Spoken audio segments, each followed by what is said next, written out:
Hello student, welcome to my channel TS Gyan. আজি মই তোমালোকক পঢ়াব ওলাইছো অসম জাতীয় বিদ্যালয় ইংৰাজী ক্লাছ 6 ৰ lesson number 13 The Honest Woodcutter. আশা কৰো মোৰ এই ভিডিওটো তোমালোকে ভাল পাবা। যদি ভাল লাগে তেতিয়া হলে মোৰ ভিডিওটো লাইক কৰি দিবা আৰু নিজৰ ফ্ৰেণ্ডছ আৰু ফ্যামিলিৰ মাজত শেয়াৰ কৰিবা। যোনে মোৰ চেনেল নতুন আহিছে অথবা এতিয়ালৈকে মোৰ চেনেলটো সাবস্ক্ৰাইব কৰা নাই তেওঁলোকে মোৰ চেনেলটো সাবস্ক্ৰাইব কৰিব লগতে কাষত থকা বেল আইকনটো হিট কৰি দিব আৰু অল অপচনটো ক্লিক কৰি দিব যাতে ভিডিওছৰ নোটিফিকেশনবোৰ আপোনালোকে পাই থাকে। তেতিয়া হলে আহাচোন আমি ভিডিও মাজলৈ যাওঁ। লেসনটোৰ নাম হ'ল The Honest Woodcutter. Honest মানে সৎ আৰু woodcutter হৈছে খৰি বা কাঠ কটা ব্যক্তি যোনে মানে খৰি কটীয়া আমি যে কওঁ যে Long ago there lived a woodcutter in a small village. এটো বহুত পুৰণি কথা যেতিয়া এখন গাঁৱত মানে এখন সৰু গাঁৱত এজন মানে খৰি কটীয়া আছিল। He was sincere in his work and very honest. আৰু তেওঁ মানে নিজৰ কামৰ প্ৰতি বহুত কি আছিল নিষ্ঠাবান আছিল আৰু বহুত কি আছিল সৎ আছিল। Every day he set out into the nearby forest to cut forest. আৰু সদায় ৰাতিপুৱা তেওঁ মানে ক'ত যায় তেওঁলোকৰ গাঁৱৰ ওচৰতে এখন মানে কি আছিল হাবি আছিল জংগল আছিল সেই জংগলতে তেওঁ মানে খৰি কাটিব যায় সেই হাবিত তেওঁ মানে খৰি কাটিব যায়। He brought the woods back into the village and sold them out to a merchant. আৰু তেওঁ মানে গোটেই দিনটো সেইটাতে খৰি কাটে আৰু খৰিখিনি কাটি পেলাই তেওঁ মানে গাঁৱত লৈ আহি পেলাই সেইখিনি মানে ব্যৱসায়ৰ ওচৰত বিকি দিয়ে। Thus he earned his living. He was satisfied with the little money he earned and lived happily. আৰু সেই খৰিখিনি বেছি তেওঁ মানে অলপ চলপ কি পায় পইচা পায় আৰু সেইখিনিয়ে কৰি পেলাই তেওঁ মানে নিজৰ সংসাৰখন চলায় মানে সেই অলপ পইচাতে তেওঁ মানে কি সন্তুষ্ট হৈ যায় যিখিনি তেওঁ মানে আয় কৰে সেইখিনি যিখিনি তেওঁ মানে উপাৰ্জন কৰে সেইখিনিতে তেওঁ মানে সেই অলপ পইচাতে তেওঁ মানে সন্তুষ্ট হৈ যায় আৰু তেনেকে তেওঁ মানে এটা সুখী জীৱন যাপন কৰিব ধৰে। One day while cutting a tree near a river his wooden axe slipped out of his hand and fell into the river. আৰু এদিনাখন তেওঁ মানে খৰি কাটি আছিল নদী এটাৰ কাষতে আৰু তেওঁ খৰি কাটি থকাৰ টাইমতে তেতিয়া কি হ'ল তেওঁ হাতৰ পৰা পটককে তেওঁৰ কুঠাৰখন স্লিপ হৈ গ'ল পিছলি ক'ত পৰি গ'ল নদীত পৰি গৈছে। The poor woodcutter became sad at this sudden incident.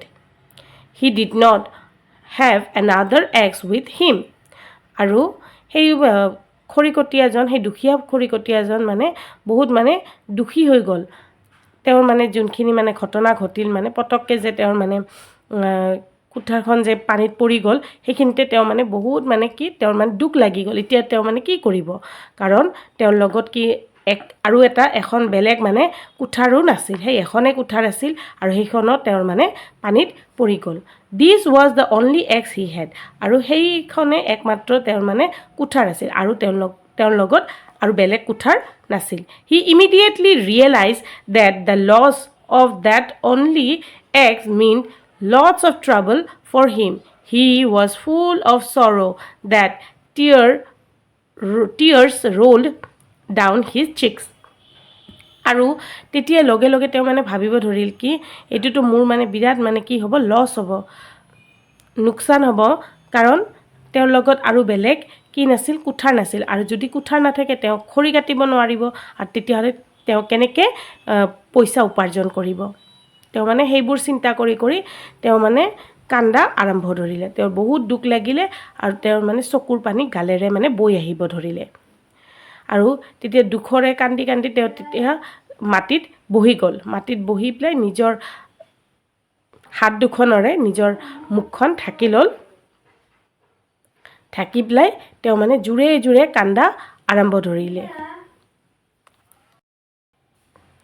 He kept crying for long time. আৰু তেনেকৈ তেওঁ মানে বহুত দেৰিলৈকে তেওঁ তেনেকৈ কান্দি থাকিলে। All of a sudden, the woodcutter heard someone calling him by his name. The kind voice asked him to stop crying. He raised his face. He saw no one. He was surprised and frightened too. The afternoon sun was about to set.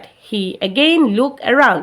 His eye caught sight of a beautiful girl in the middle of the river. The woodcutter immediately recognized the water fairy. When the water fairy asked him the reason of his sorrow, he narrated the whole incident to her.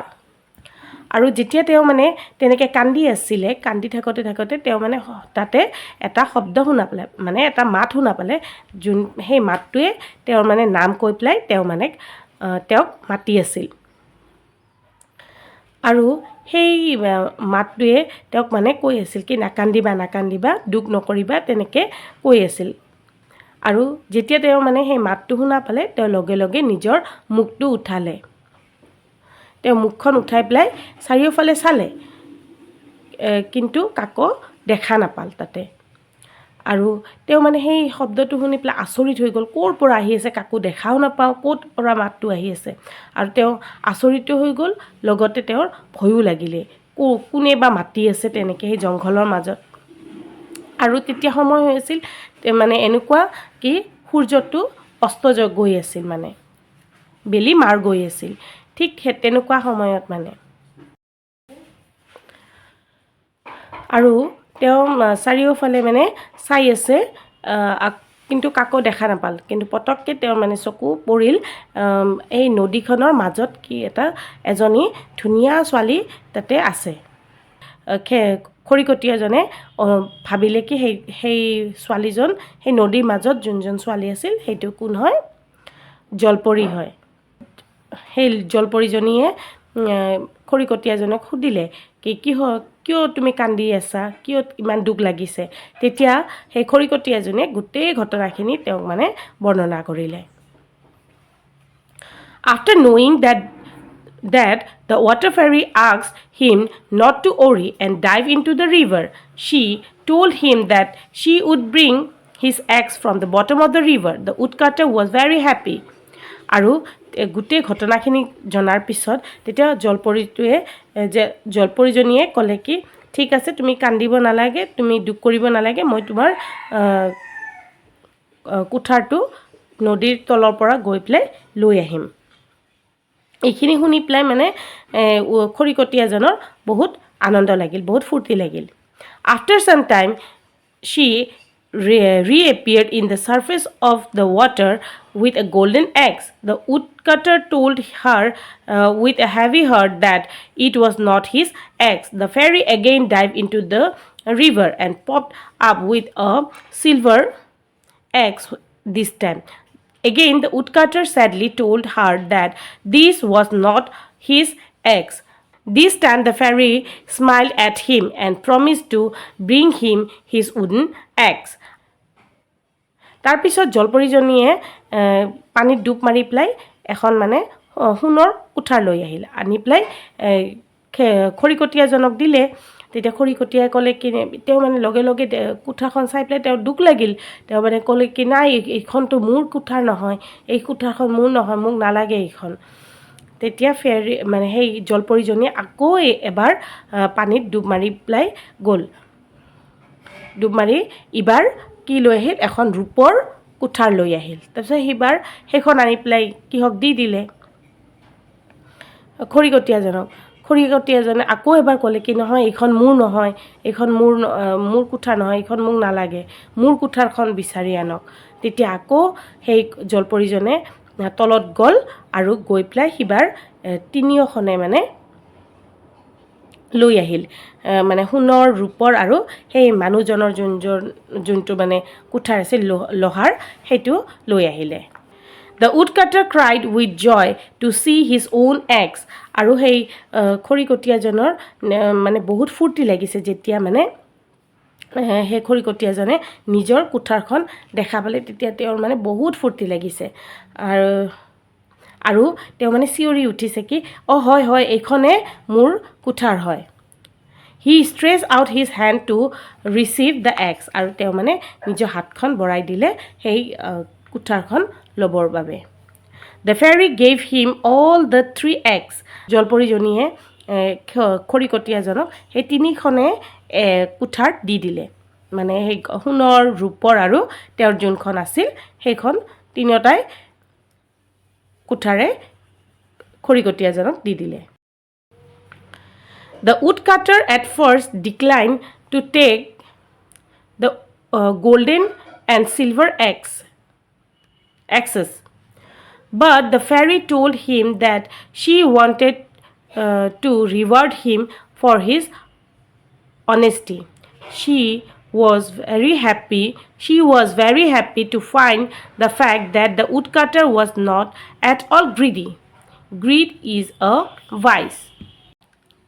তেতিয়া সেই জলপৰীজনে সেই খৰিকটীয়াজনক তিনিওটাই কুঠাৰে দি দিছে মানে সোণৰ ৰূপৰ আৰু সেই মানুহজনৰ যোনজন আছিল তিনিওটাই দি দিছে তেতিয়া প্ৰথমতেতো খৰিকটীয়াজনে সেই কুঠাৰ তিনি মানে সোণৰ আৰু ৰূপৰ কুঠাৰ দুটা ল'ব মানে নুখুজিছিল তেওঁ মানে কৈছিল কি নালাগে মোক কিন্তু সেই জলপৰীজনে ক'লে কি মই এইটো তোমাক পুৰস্কাৰ হিচাপে দিব বিচাৰোঁ কাৰণ তুমি এজন সৎ মানুহ আৰু সেইটো তোমাৰ সততা দেখি পেলাই মই এই দুটা তোমাক পুৰস্কাৰ হিচাপে দি আছোঁ আৰু মানে সেই জলপৰীজনে ক'লে কি আজি তোমাৰ মানে সততা দেখি পেলাই মই মানে বহুত ভাল লাগিছে আৰু তোমাৰ মাজত যে লোভ নাই সেইটোৱে মোক খুবেই ভাল লাগিছে